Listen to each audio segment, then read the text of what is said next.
தெற்கிலிருந்து வடக்கு நோக்கி ராகுல் காந்தி 2022 பாரத இணைப்பு யாத்திரை மேற்கொண்டார். கன்னியாகுமரி முதல் காஷ்மீர் வரை 12 மாநிலங்கள் மற்றும் 2 யூனியன் பிரதேசங்கள் வழியாக அந்த பயணத்தை அவர் மேற்கொண்டார். இதன் தொடர்ச்சியாக நாட்டின் மேற்கிலிருந்து கிழக்கு நோக்கி அவர் தலைமையில் காங்கிரசின் பாரத இணைப்பு நியாய யாத்திரை மேற்கொள்ளப்பட உள்ளது. இந்த பயணம் மணிப்பூரில் உள்ள தௌபல் மாவட்ட மைதானத்தில் இருந்து தொடங்க உள்ளது. தொடக்க நிகழ்ச்சியில் காங்கிரஸ் தலைவர் மல்லிகார்ஜுன கார்கே மற்றும் அக்கட்சியின் முன்னணி தலைவர்கள் பங்கேற்க உள்ளனர். ராகுலின் முந்தைய யாத்திரை போல் அல்லாமல் இந்த முறை பெரும்பாலும் பேருந்துகளில் இந்த யாத்திரை மேற்கொள்ளப்பட உள்ளது. மொத்தம் 6713 கிலோமீட்டர் தொலைவுக்கு மேற்கொள்ளப்பட உள்ள இந்த பயணம் 110 மாவட்டங்கள் 100 மக்களவை தொகுதிகள் வழியாக 67 நாட்கள் நடைபெற உள்ளது. மார்ச் 20 அல்லது 21 அன்று மும்பையில் பயணம் நிறைவடைய உள்ளது. பயணத்தின் தொடக்க விழா 1 மணி நேரத்திற்கு மேல் நடைபெறக்கூடாது. நிகழ்ச்சியில் அதிகபட்சமாக 3000 பேர் மட்டுமே பங்கேற்க வேண்டும் என மணிப்பூர் மாநில அரசு கட்டுப்பாடுகளை விதித்துள்ளது. மேலும் பேரணியின் போது தேசத்திற்கு எதிரான மத ரீதியான கோஷங்களை எழுப்பக்கூடாது. ஏதேனும் அசாதாரண சூழல் ஏற்படும் நிலையில் அமைதி, பொது ஒழுங்கை பராமரிக்கும் விதமாக பயணத்திற்கான அனுமதி ரத்து செய்யப்படும் என தௌபல் காவல்துறை துணை ஆணையர் வெளியிட்ட உத்தரவில் தெரிவிக்கப்பட்டுள்ளது.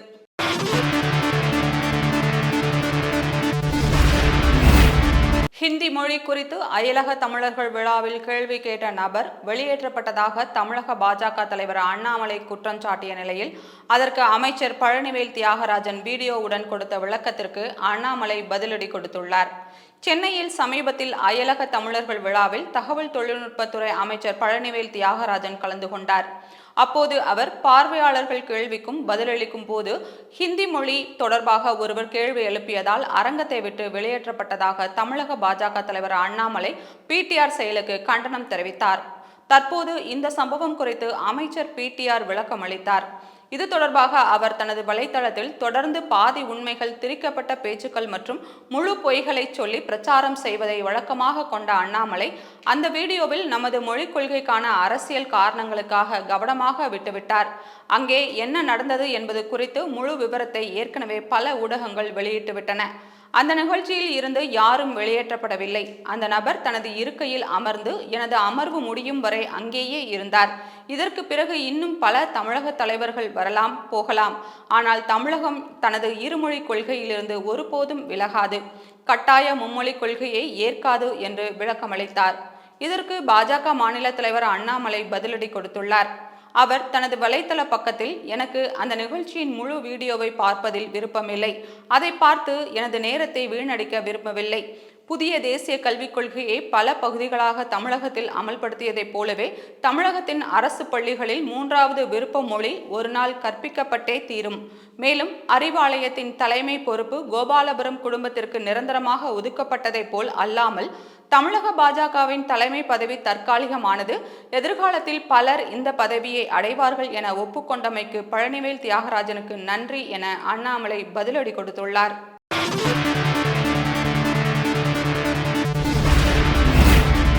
அயோத்தியில் ஜனவரி 22 அன்று ஸ்ரீராமர் கோவில் கும்பாபிஷேக விழா சிறப்பாக நடைபெற உள்ளது. இதற்கான ஏற்பாடுகள் தீவிரமாக செய்யப்பட்டு வருகின்றன. கும்பாபிஷேகத்தில் பிரதமர் நரேந்திர மோடி குழந்தை ராமர் திருமேனியை பிரதிஷ்டை செய்ய உள்ளார். இதற்காக பிரதமர் மோடி 11 நாட்கள் சிறப்பு விரதம் மேற்கொண்டுள்ளார்.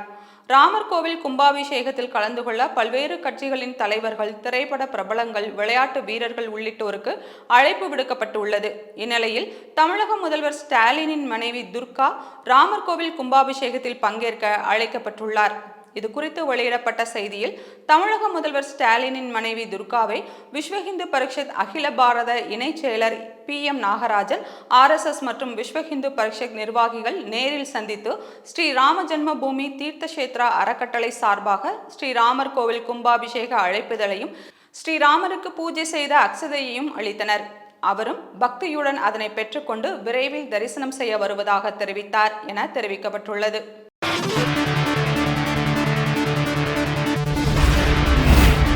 எங்களை யாரும் தடுக்க மாட்டார்கள், வெற்றி வரை போர் தொடரும் என இஸ்ரேல் பிரதமர் பெஞ்சமின் நெதன்யாகு தெரிவித்துள்ளார். இஸ்ரேல் ஹமாஸ் போர் 100 நாட்களை கடந்து நீண்டு வருகிறது. இந்நிலையில் இஸ்ரேல் பிரதமர் பெஞ்சமின் நெதன்யாகு கூறுகையில், யாரும் எங்களை தடுக்க மாட்டார்கள், வெற்றி வரை போர் தொடரும். காசாவில் நடத்திய இராணுவ தாக்குதலில் பெரும்பாலான ஹமாஸ் படையினரை அகற்றிவிட்டோம். ஒரு சர்வதேச சட்டம் உள்ளது. அது ஒரு எளிய விஷயத்தை சொல்லுகிறது. வடக்கு காசாவில் இருந்து இடம்பெயர்ந்தவர்கள் எந்த நேரத்திலும் தங்கள் வீடுகளுக்கு திரும்ப முடியாது. எகிப்து காசா எல்லையின் கீழ் உள்ள சுரங்கப்பாதை உள்ளது. இது காசாவிற்கு ஒரு முக்கிய விநியோக பாதையாக உள்ளது. இந்த பாதையை மூடும் வரை நாங்கள் போரை நிறுத்த மாட்டோம் என்று கூறியுள்ளார்.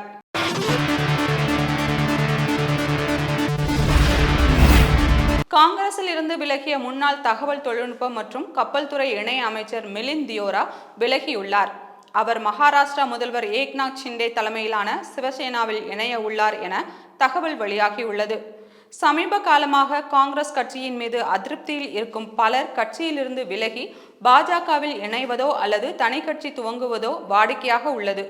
குலாம் நபி ஆசாத், கபில் சிபல் போன்ற காங்கிரஸ் மூத்த தலைவர்கள் காங்கிரஸில் இருந்து விலகினர்.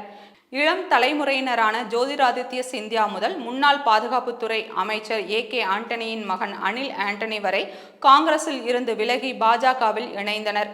இந்நிலையில் மகாராஷ்டிரா காங்கிரஸ் தலைவர் மிலிந்த் தியோரா அக்கட்சியில் இருந்து விலகியுள்ளார். இது குறித்து அவர், இன்று எனது அரசியல் பயணத்தில் ஒரு குறிப்பிடத்தக்க அத்தியாயம் முடிவுக்கு வருகிறது. காங்கிரசின் முதன்மை உறுப்பினர் பதவியில் இருந்து ராஜினாமா செய்துள்ளேன். அந்த கட்சியினுடனான எனது குடும்பத்தின் 55 ஆண்டு கால உறவு இத்துடன் முடிவுக்கு வந்துள்ளது. பல ஆண்டுகளாக எனக்கு அளித்த ஆதரவிற்காக அனைத்து தலைவர்கள், சக ஊழியர்கள் மற்றும் தொண்டர்களுக்கு நன்றி உள்ளவனாக இருக்கிறேன் என மிலிந்த் தியோரா தெரிவித்துள்ளார்.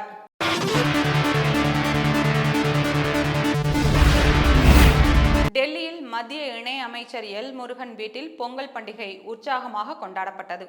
அதில் பாரத பிரதமர் நரேந்திர மோடி, மத்திய நிதியமைச்சர் நிர்மலா சீதாராமன், புதுச்சேரி ஆளுநர் தமிழிசை சவுந்தரராஜன், ஜார்க்கண்ட் ஆளுநர் CP ராதாகிருஷ்ணன் உள்ளிட்டோர் கலந்து கொண்டு பொங்கல் பண்டிகையை கொண்டாடினர். இந்த விழாவில் பேசத் தொடங்கிய பிரதமர் மோடி, அனைவருக்கும் இனிய பொங்கல் நல்வாழ்த்துக்கள் என்று தமிழில் கூறினார். தொடர்ந்து பேசிய அவர், புதிய தானியங்களை பொங்கல் திருநாளில் இறைவனுக்கு படைப்பது வழக்கம். சிறுதானிய உற்பத்தியில் 3 கோடி விவசாயிகள் ஈடுபட்டுள்ளனர். சிறுதானியங்களின் முக்கியத்துவம் குறித்து தமிழ் இலக்கியங்கள் கூறுகின்றன. வண்ணமிகு ரங்கோலி கோலத்தை போன்றது நமது நாட்டின் கலாச்சாரம். ஒவ்வொரு பகுதியிலும் உள்ள மக்கள் இணைந்து செயல்படும் போது நாடு வளம் பெறும். 2047 வளர்ச்சியடைந்த பாரதத்தை உருவாக்க உறுதி எடுப்போம் என்று தெரிவித்துள்ளார்.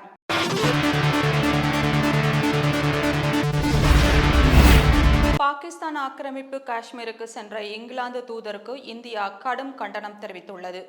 பாகிஸ்தான் நாட்டிற்கான இங்கிலாந்து தூதர் ஜெனி மெரியட் இவர் கடந்த 10ஆம் தேதி பாகிஸ்தான் ஆக்கிரமிப்பு காஷ்மீரில் உள்ள மீர்பூருக்கு சென்றுள்ளார். அங்கு பல்வேறு நிகழ்ச்சிகளில் பங்கேற்ற ஜெனி மெரியட் இது தொடர்பான புகைப்படங்களையும் பகிர்ந்து, இங்கிலாந்து மற்றும் பாகிஸ்தான் மக்கள் இடையேயான இதயமே மீர்பூர் தான். இங்கிலாந்தில் உள்ள பாகிஸ்தானியர்களில் 70% பேர் மீர்பூருடன் தொடர்புடையவர்கள் என்று பதிவிட்டிருந்தார். பாகிஸ்தான் ஆக்கிரமிப்பு காஷ்மீருக்கு இங்கிலாந்து தூதர் ஜெனி மெரியட் சென்றதற்கு இந்தியா கடும் கண்டனம் தெரிவித்துள்ளது. இது தொடர்பாக இந்தியாவுக்கான இங்கிலாந்து தூதரிடம் கண்டனத்தை தெரிவித்த வெளியுறவுத்துறை அமைச்சகம், ஒட்டுமொத்த ஜம்மு காஷ்மீர், லடாக் யூனியன் பிரதேசங்கள் எப்போதும் இந்தியாவின் ஒருங்கிணைந்த பகுதிகள் என்று தெரிவித்துள்ளது. மேலும் பாகிஸ்தான் ஆக்கிரமிப்பு காஷ்மீருக்கு பாகிஸ்தானுக்கான இங்கிலாந்து தூதர் ஜெனி மெரியட் சென்றதை ஏற்றுக்கொள்ள முடியாது என்றும், அவரின் பயணம் இந்திய இறையாண்மை, பிராந்திய ஒருமைப்பாட்டை மீறும் செயல் என்றும் தெரிவித்துள்ளது.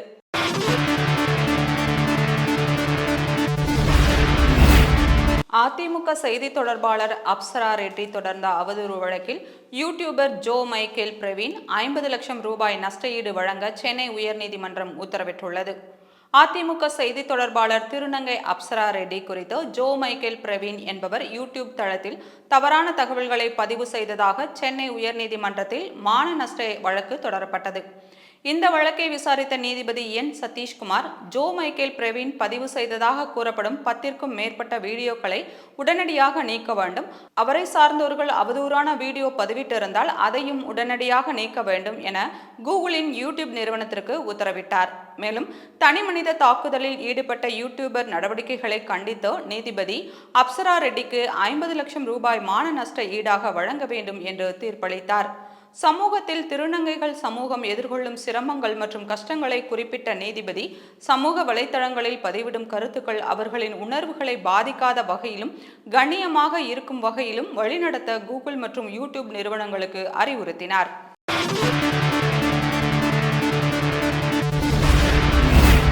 ஆந்திர பிரதேச சுற்றுலாத்துறை அமைச்சர் ரோஜா நகரியில் போகி கொண்டாடினார்.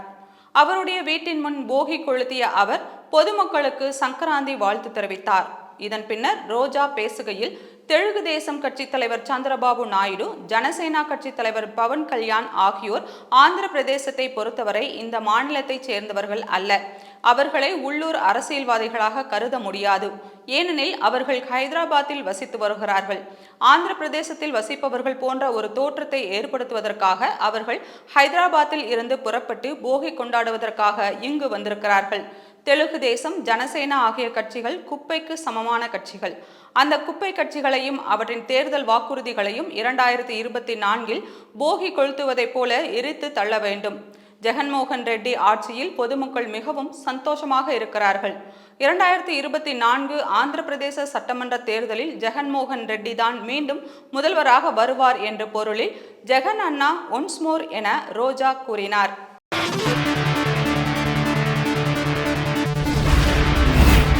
மனித வனவிலங்கு மோதல்களில் ஏற்படும் மனித உயிரிழப்பு மற்றும் நிரந்தர இயலாமைக்கான நிவாரணத் தொகையை 5 லட்சத்திலிருந்து 10 லட்சம் ரூபாயாக உயர்த்தி தமிழக முதல்வர் ஸ்டாலின் உத்தரவிட்டுள்ளார்.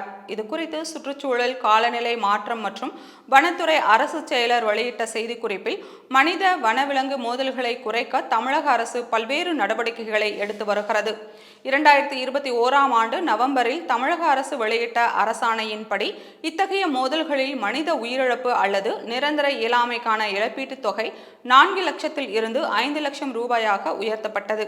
இந்நிலையில் மனித வனவிலங்கு மோதல்களில் ஏற்படும் உயிரிழப்பிற்கு கூடுதல் நிவாரண உதவித்தொகை வழங்க வேண்டும் என அரசுக்கு முறையீடுகள் வந்தன. அதன்படி இத்தகைய நிகழ்வுகளில் பாதிக்கப்படும் குடும்பங்களின் சிரமங்களை போக்க மனித உயிரிழப்பு மற்றும் நிரந்தர இயலாமைக்கான இழப்பீட்டுத் தொகையை 5 லட்சத்தில் இருந்து 10 லட்சம் ரூபாயாக 2 மடங்கு உயர்த்தி முதல்வர் ஸ்டாலின் உத்தரவிட்டுள்ளார்.